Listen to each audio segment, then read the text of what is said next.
అనగనగా ఒక ఊళ్ళో ఒక షావుకారు. ఆయన దగ్గర ముగ్గురు ఉద్యోగులు ఉండేవాళ్ళట. రఘు, సోము, రాజు. అయితే వారి ముగ్గురులో నిజాయితీపరుడైన ఒక ఉద్యోగికి కొంచెం ధన సహాయం చేసి సన్మానం చేయాలని అనుకున్నాడట ఈ షావుకారు. అలా అనుకున్నాడో లేదో పరీక్షకంతా సిద్ధం చేసి వారి ముగ్గురికి ఇది పరీక్ష అని తెలియకుండా ఆ ముగ్గురికి తలా ఒక బస్తా ఇచ్చి, మీరు ముగ్గురు ఎక్కడికైనా అడవికి వెళ్ళి మీ బస్తాల్లో మంచి పళ్ళు నింపేసి ఆ బస్తాలని కుట్టేయండి. ఎందుకంటే ఆ బస్తాలను నేను తాకను, చూడను, కనీసం అందులో ఎన్ని పళ్ళు ఉన్నాయని కూడా నేను అడగను. ఎందుకంటే నాకు మీ మాట పైన చాలా నమ్మకం ఉంది అని షావుకారు అనగానే ముగ్గురు సంతోషంగా వారి సంచులు తీసుకొని అడవికి బయలుదేరుతారు. ఇక మొదటివాడు రఘు ఆ సంచి నిండా తనకి దొరికిన తాజా పళ్ళని నింపేసి షావుకారు చెప్పినట్టుగానే ఆ సంచిని కుట్టేస్తాడు. ఇక రెండో వాడు సోము పళ్ళని తెంపుతూ ఇలా అనుకుంటాడు, ఇది ఎలాగో షావుకారు చూడనని మాట ఇచ్చాడు కాబట్టి కొన్ని మంచి పళ్ళని, కొన్ని పుచ్చు పళ్ళని, ఇంకొన్ని రాలిపోయిన పళ్ళని వేసేసి నింపేస్తాను అని అనుకొని సంచి అంతా నింపేసి షావుకారు చెప్పినట్టుగానే కుట్టేస్తాడు. ఇక మూడో వాడు రాజు మనసులో ఇలా అనుకుంటాడు, మా షావుకారు గారు అసలు ఈ బస్తాలో ఏమున్నాయో చూడను, అసలు తాకను అని అన్నారు కదా,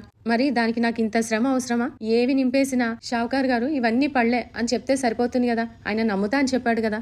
ఆ సంచి నిండా పచ్చగడ్డి, ఎండుగడ్డి, చేతికి దొరికిన పిచ్చికాయలు ఏవి పడితే అవి నింపేసి ఆ సంచిని చక్కగా కుట్టేస్తాడు. ఇక తర్వాత ముగ్గురు షావుకారు దగ్గరికి వెళ్లి వాళ్ళ సంచులు పట్టుకొని నిలబడతారు. అప్పుడు షావుకారు మళ్ళీ వాళ్ళని ఈ మాట అడుగుతారు, మీ సంచుల్లో నేను చెప్పినట్టుగా అన్ని మంచి పళ్ళనే నింపుకొచ్చారు కదూ, ఎందుకంటే నేను గాని ఇంకెవ్వరూ ఆ పళ్ళని చూడరు కదా, మీరు చెప్తేనే నాకు తెలుస్తుంది అని అనేసరికి ముగ్గురు, ఓ మేము బ్రహ్మాండమైన పళ్ళని తీసుకొచ్చాం షావుకారు గారు అని చెప్తారు. అప్పుడు షావుకారు గారు తన పక్కనే నిలబడ్డ పాలేరుని పిలిచి ఈ ముగ్గురిని వారి బస్తాలతో పాటు వేరు గదుల్లో బంధించేసి ఒక 3 రోజుల పాటు భోజనం కాదు కదా, పచ్చి మంచినీళ్ళు కూడా వీళ్ళకి ఇవ్వడానికి వీల్లేదు అని ఆజ్ఞాపిస్తాడు. ఆ ముగ్గురికంతా అయోమయంగా ఉంటుంది. ఇక వారు ఏంటా అని ఆలోచించే లోపే ఆ పాలేరు వారి సంచులతో పాటు వారి ముగ్గురిని బంధించేస్తాడు. ఇక ఆ 3 రోజులు మొదటివాడు తను తెచ్చిన పళ్ళని తిని ఆకలి తీర్చుకొని ఆరోగ్యంగా ఉంటాడు. ఇక రెండో వాడు కొన్ని మంచి పళ్ళని, కొన్ని పుచ్చిపోయిన పళ్ళని తెచ్చాడు కదా, అవన్నీ తిని అనారోగ్యం పాలయ్యాడు. ఇక మూడో వాడి సంగతి సరే వాడి సంచి నిండా గడ్డి, గాదం, అడవిలో కాసిన పిచ్చికాయలు. పాపం 2 రోజులు ఎలాగోలా ఆకలికి తట్టుకుంటాడు. ఇక మూడో రోజు స్పృహ తప్పి పడిపోతాడు.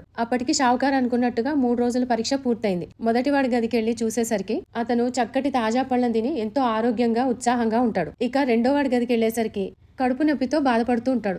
ఎందుకంటే తను తెచ్చుకున్న పళ్ళలో పుచ్చులు కూడా ఉన్నాయి. ఇక మూడో వాడి గదికి వెళ్లేసరికి ఇంచుమించు ప్రాణం పోయే పరిస్థితిలో ఉంటాడు. వెంటనే రెండో వాడిని, మూడో వాడిని వైద్యుడి దగ్గరికి తీసుకెళ్లి ఇద్దరిని బ్రతికిస్తాడు. ఇక మొదటివాడి నిజాయితీని చూసి ఆ షావుకారు ఎంతో ముచ్చటపడి తను అనుకున్న డబ్బుని, కానుకల్ని ఇచ్చి సన్మానం చేస్తాడు. దీనిలో నీతి ఏంటంటే ఎవ్వరూ చూడట్లేదు కదా అని మనం మోసం చేస్తే మనం తీసుకున్న గోతిలో మనమే పడ్డట్టు, మన పాపమే మనకి శాపం అవుతుంది. ధన్యవాదాలు.